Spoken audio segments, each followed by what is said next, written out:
विजय चौहान का लाश जिस टाइल्स के नीचे दफनाया गया था, पुलिस वहां पे चमन चौहान को और मोनू शर्मा को लेकर के गया है।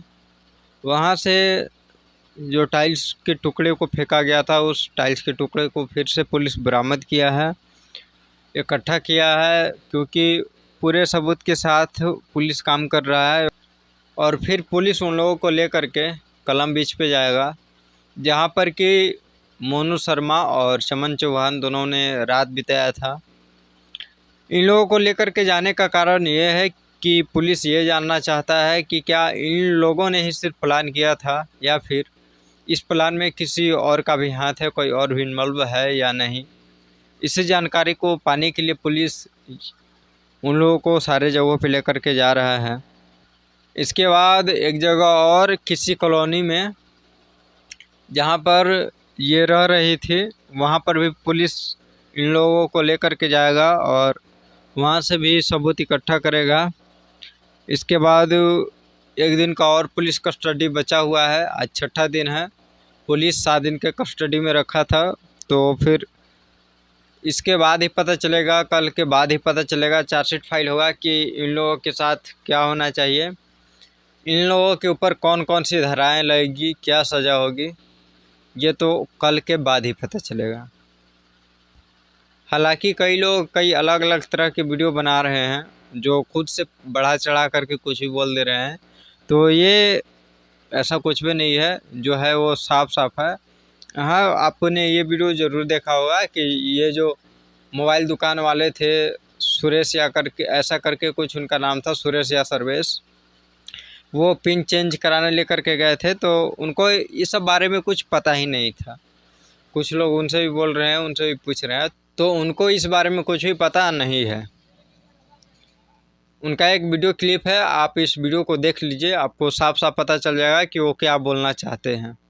तरीके से घटना हुई, पहले तो घटना पर कहें, एक पत्नी ऐसे घटना कर सकती है, ऐसा सोच सकते थे? नहीं सर, उसको देख के लग ही नहीं सकता कि वो ऐसे की थी, क्योंकि दुकान पे भी जब आई थी ना, तो वो अपना राशन उसन लेके आई थी, रख के गई थी राशन। अच्छा। तो शक करने वाला कोई सवाल ही नहीं था कि उसके घर में ऐसा कुछ हुआ है। और सब बहुत साथी ने घुमा रही थी सबको अच्छे खासा, चेहरे से एकदम भोला एकदम। और सर मेरे साथ भी तो ऐसा हुआ था कि वो पहले मेरे पास 9 तारीख को भी आई थी।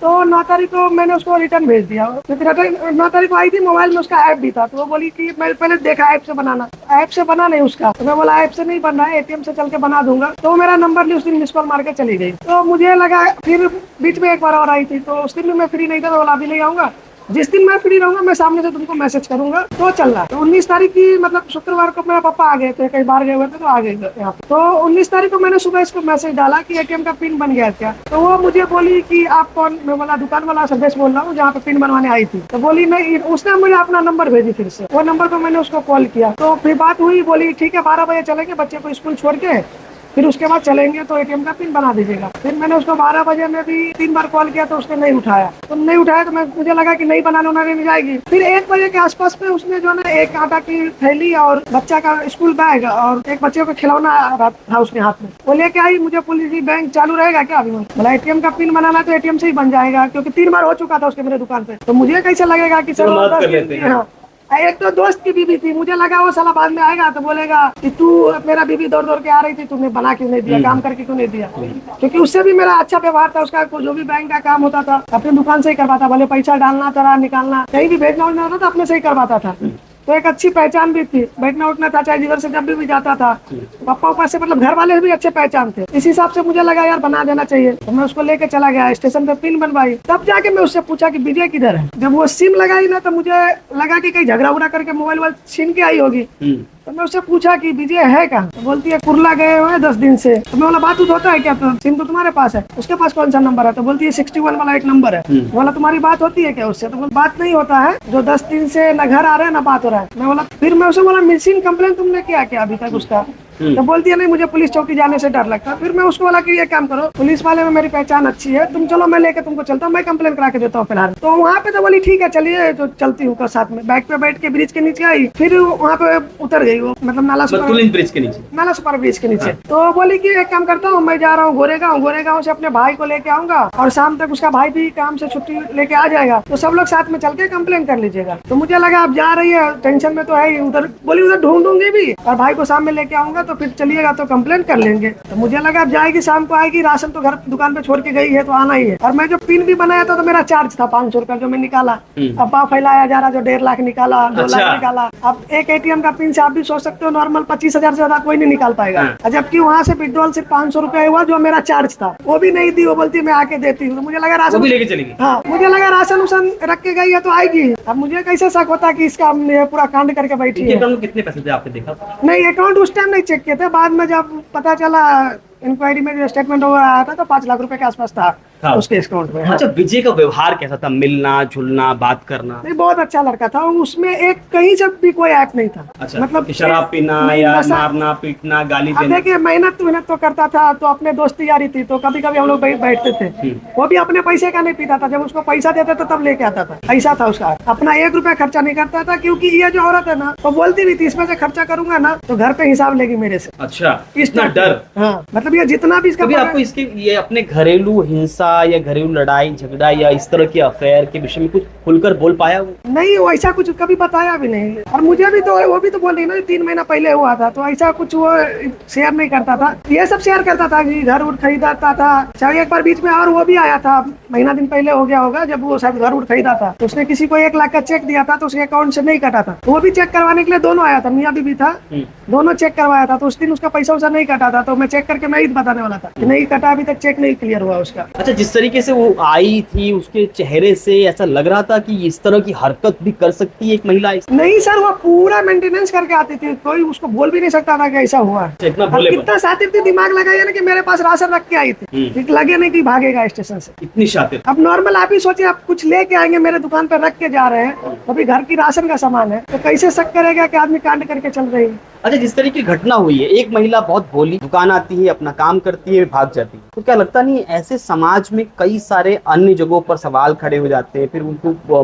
मियाँ बीबी जब आपस में रह रहे हैं तो उनके बीच में अलग अलग इस तरह के कांड होते हैं, तो कई लोग अलग अलग जगह विचार करने लगते हैं, समाज में गलत संदेश जाता है। तो इस पर क्या कहेंगे? ये क्या बोल सकता हूँ सर, इसमें बड़ा कठिन है ये, बोल ही नहीं सकते किसके घर में क्या चलता है। तीसरे का आगमन नहीं होना चाहिए आपको लगता है? जी, ऐसा तो होना चाहिए। अभी सर मुझे जहाँ तक लग रहा है ना, विजय उसके लिए कहीं से मतलब निगेटिव नहीं था, उसको कोई चीज का कमी नहीं रखा था, कहीं भी नहीं सर। वो 1-1 रुपया बचा के उसको देता था। मोनू की एंट्री का कुछ जानकारी, कुछ बात? वो सब बात मुझे तो बाद में पता चला, जब मैं पिन बना के आया, उसके स्टेशन ड्रॉप किया ना, तो मोनू की मम्मी मेरी दुकान पे आई थी 4 बजे के आसपास। वो पूछी कि कहाँ छोड़ लेके गए थे उसको, बोला ATM का पिन बनाने गए हैं, तो कहाँ छोड़े, मैं स्टेशन पे छोड़ के चला आया। तो मोनू की मम्मी मुझे पूरा कहानी बताया, जो ऐसे ऐसे मुझे, तब जाके मुझे पता चला। मोनू की मम्मी ने कुछ विशेष बताया कि कैसे वो? विशेष नहीं, वो बोला मेरा लड़का भी गायब है और मेरे लड़का से इसका चक्कर था, दोनों भाग गया। मैं जबकि बोला भी कि कहीं गया होगा घूमने उमने, 10 बजे तक इंतजार करो, आ जाएगा, नहीं तो चलो फिर मिसिंग कंप्लेन करो दोनों मिलके। तब तक मोनू को बोली, मोनू के भाई को भी कॉल कई बार लगा रही थी, उसका भाई कॉल नहीं उठा रहा था उस टाइम। बाद में जब उसका भाई भी 6 बजे मेरे पास आया, तो फिर सब कहानी पता चला। तो मैं दोनों को बोला कि चलो पुलिस चौकी कंप्लेन करते हैं। तो मोनू का भाई बोला था, मतलब वो बैठा, फिर वो एक और उसका भाई था, वो बोला जाने दो, रात ज्यादा हो गया, आज नहीं कल। बोला कल संडे रहेगा, मेरा दुकान पे भीड़ रहेगा, मैं नहीं जा पाऊंगा, तुमको चलो मैं आज रात में सब कंप्लेन करवा के देता हूँ। हमके सम अगर ये इसका 24 घंटा नहीं हुआ, इसका कंप्लेन नहीं होगा, लेकिन तुम्हारा भाई 15 दिन से गायब है, उसका कंप्लेन तो होगा ही ना। तुम चलो मेरे साथ, मैं हूँ साथ में ना, चल रहा। उसको मैं लेके भी गया, फिलहाल चौकी पे गया, सर को सब बात बताया। तो इसने क्या बोला था मोनू का भाई कि मेरा भाई सरपोदे गया था इलाज करवाने भाभी के साथ, भाभी को भी लेकर सरपोदे गया, और सरबोदे से काम करने के लिए मतलब गया। पुलिस को भी इसने गुमराह किया कि सरबोदे से कुर्ला गया काम करने के लिए, तो उनको भी ये डाउट नहीं हुआ कि इधर से ही गायब हुआ। तो वो बोले देखो सरबोदे से गया ना, पुलिस चौकी में भी यही समझाए कि तुमने ब्रिज छोड़ा है ना, तो पहले उसकी एक कंप्लेन पुलिस में कर दो और दूसरा कंप्लेन जो है ना वहाँ पे कर दो सरबोदे में जाके, बाकी जो कंप्लेन कर रहेगा ना वो मैं यहाँ से कर लूँ, क्योंकि सीनियर थे नहीं कोई, तो बोले वो भी मुझे जानते थे अच्छे से, बोला तुम ये 2 जगह कर दो और बाकी तुम कल इसको लेके आओ, तो यहाँ पे इसका कंप्लेंट रजिस्टर हो गया। सरोज जी, आप पर आरोप है कि आप कोर्ट मैरिज करवाते हैं, शादियां करवाते हैं, फिर उससे अगर दोनों मियाँ बीवी राजी हैं तो उनसे बातचीत करवाते हैं, कि ये सब है क्या आप? नहीं, ऐसा कुछ नहीं सर, मैं कोर्ट मैरिज के खिलाफ ही हूँ। मतलब जो भी लगाया जाता है वो झूठा आरोप है, और मतलब कोर्ट मैरिज के मैं खिलाफ हूँ सर। और सर ऐसा नियम भी एक बनाना चाहिए कि अभी जैसे कोर्ट मैरिज में होता है, 18 साल की लड़की हो गई तो अपने मन से शादी कर सकती है, चाहे लड़का हो गया कि इसको तो शादी हो जाए। ऐसा एक नियम बनाना चाहिए कि शादी का जो हक है, क्योंकि बाप माई कभी भी अपने बच्चे को गलत मतलब नहीं शादी करना चाहते, वो सब वेटर ही खोजते हैं। तो उसमें एक मतलब ऐसा नियम होना चाहिए कि बिना बाप माई का एग्री का, मतलब दोनों में से एक जन का तो कम से कम साइन रहना चाहिए कि मतलब उनके अथॉराइटी के हिसाब से ही कोर्ट मैरिज होना चाहिए था। नहीं तो इस तरह की नहीं तो ये धीरे धीरे सर माहौल खराब होते जा रहा है। आप अभी ज्यादातर देखेंगे ना क्या होता है, ज्यादातर कोर्ट मैरिज ही अभी 80% चल रहा है, ट्रेंडिंग पे चल रहा है कि चलो हम 18 साल की हो गए, लड़का 21 का हो गया, भाग के शादी कर लो। हर दूसरे दिन आप अगर पुलिस रिकॉर्ड खंगालेंगे तो हर दूसरे दिन गैप का कंप्लेन होता ही है, जो मतलब लड़का लड़की भाग गई है। अब वो लोग कोर्ट मैरिज करके आ जाते हैं, बाप माई के मुंह पे सीधा तमाचा लगता है। अब क्योंकि किसी की मुंडी छठी मिली, किसी का गड़ा हुआ, वही चीज होता है। बाद में ये लोग तो ठीक है, ऐसे प्यार हो गया, 6 महीने का प्यार नहीं रहता, जाके कोर्ट मैरिज कर लेते हैं। बाद में जब फैमिली चलाना पड़ता है तो फटती है। क्या लगता नहीं कि कहीं न कहीं समाज में ऐसे लोग भी हैं जो पुरुष हो चाहे महिला, अपने घर की बातें बाहर बोल नहीं पाते और घरेलू घर में ही हिंसा का शिकार हो जाते हैं, या घर में ही त्रस्त होते हैं पूरी तरह। यही होता है ना सर। अगर आप मान लीजिए हम लोग कोर्ट मैरिज करके आए, क्या होता है, मैरिज तो कर लिया, मैरिज करने में आसान लगता है, कोर्ट माँ बाप सब छोड़ देते हैं, बाद में उसको घर चलाना भारी पड़ता है, वही एक समस्या बन जाता है। फिर दोनों में लड़ाई चालू होती है, क्राइम बढ़ते चलता है। नहीं, वो लोग का तो शायद अरेंज मैरिज था, लव मैरिज नहीं था। घरेलू हिंसा है घर में ही बहुत सारी। सुनने में तो आ रहा है कि मतलब वो लोग का जब ये लव वाला चक्कर चला तो मतलब आपस में झगड़ा बराबर होता था। अच्छा, क्या लगता है अब जिस तरह चमन ने किया है, चमन के साथ क्या होना चाहिए? उसको तो सर अभी आप देखिए, अपना सरकार को सोचना चाहिए कि एक कानून ऐसा लाया जाए, जैसे 90 दिन में चार्जशीट जमा होता है, तो आप ऐसा करो ना, 90 दिन में चार्जशीट जमा हो गया तो सबूत तो सब प्रॉपर जमा हो ही जाता है। तो 10 दिन ट्रायल कर दो, फास्ट ट्रैक पे ट्रायल करो उसका। अगर वो दोषी तो ऐसे रहती है 80%, अभी जो 5 फिलहाल 5-6 घटना हुई है उसमें तो दोषी साबित हो जाए। हाँ, तो ऐसा एक लाया जाए कि उसको मतलब बीच चौराहे पे ला के फांसी तो एक नॉर्मल हो जाती है, फांसी में नॉर्मल मर जाते हैं। ऐसी सजा दी जाए जिस एरिया में हुआ है कांड, उस एरिया में लाके उसको जिंदा जला दिया जाए 4 रास्ते पे, ताकि एक देखिए डर पैदा होगा कि अगर हमने किया तो 100 दिन में मुझे भी मरना तय है, अगर मैंने कुछ गलत किया आगे कोई और ना कर पाए, सबके अंदर डर पैदा चालू हो जाएगा। आपने वीडियो को देखा तो यही बात है और कुछ भी नहीं है। अब तो जो होना है हो ही गया। हालांकि कल के बाद सब कुछ साफ साफ पता चल जाएगा कि अब इन लोगों का होने वाला क्या है। तो आज के लिए बस इतना ही, फिर मिलेंगे अगले अपडेट में। अगर आप इस चैनल पर नए हैं तो चैनल को सब्सक्राइब कर लीजिए और इस वीडियो को लाइक कर दीजिए।